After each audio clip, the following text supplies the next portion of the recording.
Hallo, hier ist Maini. Heute zeige ich dir diese 3 Varianten einer Rotkohlbeilage zu winterlichen Gerichten, zum Beispiel für Wildgerichte oder passend zum Braten. Einmal Rotkohl mit Apfel, einmal Rotkohl mit Ananas und einmal Rotkohl mit Maronen. Bevor mein Rotkohl geviertelt wird, entferne ich die Außenblätter und schaue zwischen den Blättern grob nach, dass da keine Tierchen, Larven, Eier oder sonst irgendetwas Verunreinigtes vorhanden ist. Wie das aussehen kann, wenn das verunreinigt ist, habe ich euch bereits in dem oben eingeblendeten Video gezeigt. Der Rotkohl wird jetzt in feine Stifte geschnitten und mit Zucker und Salz bestreut. Die Mengenangaben sind wie immer unten in der Videobeschreibung. Für die fruchtige Säure gebe ich heute Orangensaft rein und ergänze das Ganze mit Zitronensaft.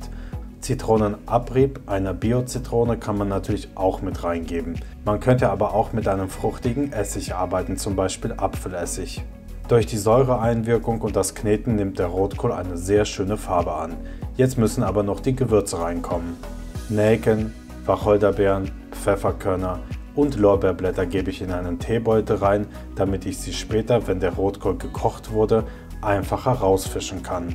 Zimtstangen gebe ich auch rein und fülle jetzt mit einem Rotwein bis zur Hälfte auf. Für die alkoholfreie Variante verwendet bitte eine Brühe. Die Soße, die sich unten bildet, ist unheimlich wichtig für den Geschmack des Rotkohls. Sie sollte jetzt schon auf jeden Fall schmecken. Deswegen decke ich das Ganze ab und stelle den Rotkohl über Nacht zum Ziehen in den Kühlschrank. Dann gebe ich Enten, Gänse, Schweine oder Butterschmalz in den Topf. Für die vegetarische Variante könnt ihr natürlich auch Pflanzenöl verwenden.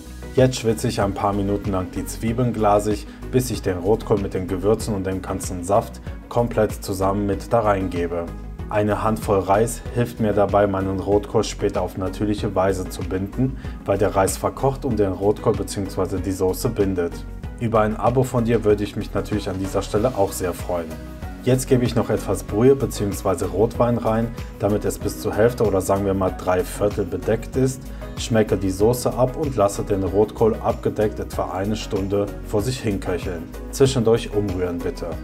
Geraspelte säuerliche Apfelstücke oder grob geschnittene Apfelwürfel kann man entweder von Anfang an mit den Zwiebeln anschwitzen oder in den letzten 20 Minuten reingeben, je nachdem, ob man will, dass sie verkochen oder man sie stückig haben will. Am Ende nehme ich den Rotkohl vom Herd und gebe noch Johannisbeergelee oder Preiselbeermarmelade rein.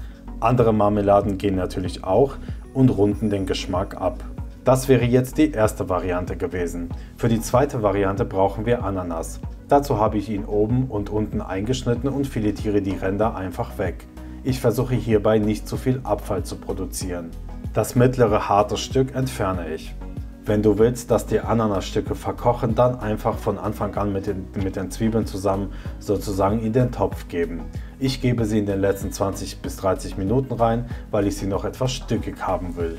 Die dritte Variante wären die Maronen, die zu der Familie der Esskastanien gehören und auch sie passen hervorragend zu winterlichen Gerichten. Die Maronen kann man übrigens vorgekocht und vakuumiert in jedem Supermarkt kaufen.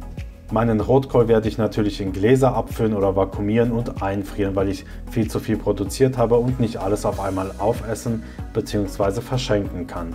Man kann sie also sehr gut für die Weihnachtstage im Vorfeld bereits zubereiten.